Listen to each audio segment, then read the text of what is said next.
Hello, this is Coach here to show you how to manage a swap group that uses free drops from Power Players. So I sent you a link to this spreadsheet. It's an example group. First thing you'll want to do, because you only have view access to this sheet, you'll want to make a copy of it. So just go ahead and make a copy. You can change the name to whatever you want. And then go ahead and have your own copy of the sheet. Once you have your own copy to work with, then you'll be able to update that to manage your group. So in this example, I've just got arbitrary player names here. So I'm just going to walk you through the parts of the spreadsheet so you know what they are. And that's what this video is for. So at the beginning, of course, we have the number of the round. So with a new group, it would start at round 1. That matches the name of the tab, as well as this cell near the beginning, and there's 1 down at the bottom that matches as well. So update all of those to the correct round number as you manage the group, and then each time all the great buildings level, you'll just update that for the next round. What I like to do is actually keep the old one, and if I wanted to start a new round, I would right click on this and duplicate it, and then I could hide the previous one and then change the name of the tab, and that way I've got a record of the old rounds in case I need that old data for something. Okay. So here I'm just gonna, I'll get rid of this one. I don't need it. Okay. So the top, after the title, the top of the sheet shows this green bar, and that just has basic information about the group as of the beginning of the round, beginning of this level. So it's got the player rank that's in our guild. So where they are in the guild, so it's easier to find them when you actually go into find their rank number that they are right in our guild. And it, of course, has the player's name. I'll get to what this loss is. It's up here in the green bar. It's also on all of the individual great building sheets. This is the level of each person's arc. Now, if your group is not an arc group, you don't change this. This is actually their arc level for purpose of boost. This does not match what would be down here. This is going to be the level of the building that they're working on.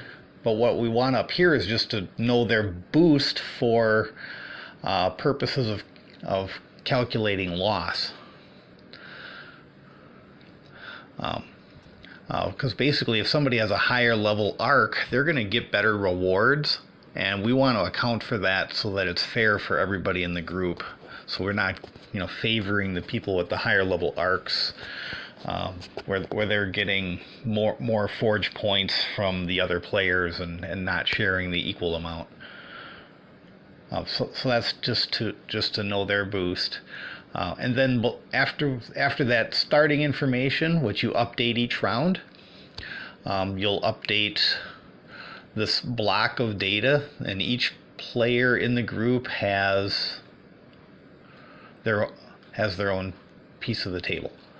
And I'm just going to kind of go through what that is. So this has the name of the player and the level of the new great building that they're working on. So for instance, if this is a group for a cape, and this player's cape is currently level 11, we would put L12 to say they're attempting to get to level 12 this round. So it's not what it currently is, it's what it's going to be when the round is done, because that's what will show in both this one. This would say how many forge points it takes to get to that level, and what the rewards are that their great building will give to everybody who donates to it. So that's why we put the next level, because that matches all this data. Okay, then this boost is their arc boost. So that should match what's up here. And then the rest of these are computed. So their reward would be how many forge points the person who makes this donation would get. So for instance, if player 2 donated 196 forge points to player 1, and they have a 31% arc boost, they would actually get 92 forge points. They would not only get the 70 that's actually listed with the great building, they get this larger amount. And so this number then means how many forge points did they lose. They donated 196, they got back 100, they got back 92, so they actually lost 104 forge points in that donation. And then this column actually adds that up round after round. And so this number here is how much they had lost in previous rounds total, and then this loss gets added to it. This loss will be added to it, so it increases. And then actually after at the bottom, the last player, this would be the new total accumulated loss after this round is done, because these numbers add up along the way, and it comes out to this. So after the round's done, you can actually copy these numbers back up into the green bar at the top. So like for instance, player 5, new loss number after this round would be 907. So we would put their 907 right here on the cell too, after the round is done. And that way when you're setting up the next round, you know how many forge points total they've lost. And that helps because really what we want to do is be fair to everybody, and we want this accumulated loss over time to be similar numbers. So what I'm showing here in this example is if we just let this go with the numbers that are in here, player 2 and player 3 would have lost over 1,000 total, while player 4 would have lost less than 900. A little bit unfair. So maybe we adjust the amount they donate in order to even that out a bit. So that's basically how it works. Managing these numbers that are in yellow, I did not talk about. That's the amount that each person donates.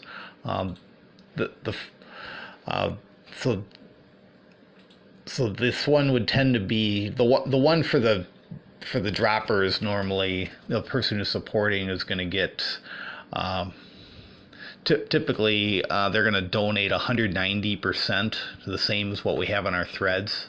I don't think this example has it set up that way, but that's how it is now. Is we want that person to donate 190%. So the easiest way to do that be to make it basically this amount multiplied by 1.9, and that would be, and of course that may not become an integer, so we'll just round that number.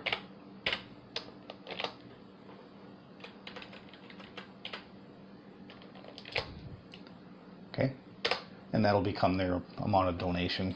So that becomes a 190% donation for the power player who's helping support the group, and everybody else would be whatever number you want it to be to put them in there. One thing I kind of make is I have this left over at the end. One thing you want to make sure is that number is less than any of the amounts that the players will donate, so that you make sure that everybody gets their spot at the end. And that's about it for just basically operating the spreadsheet. Play with it a little bit. I'm going to run some other videos with some more specific things, but I just wanted to give you an overview so you can start messing with the spreadsheet. Thanks.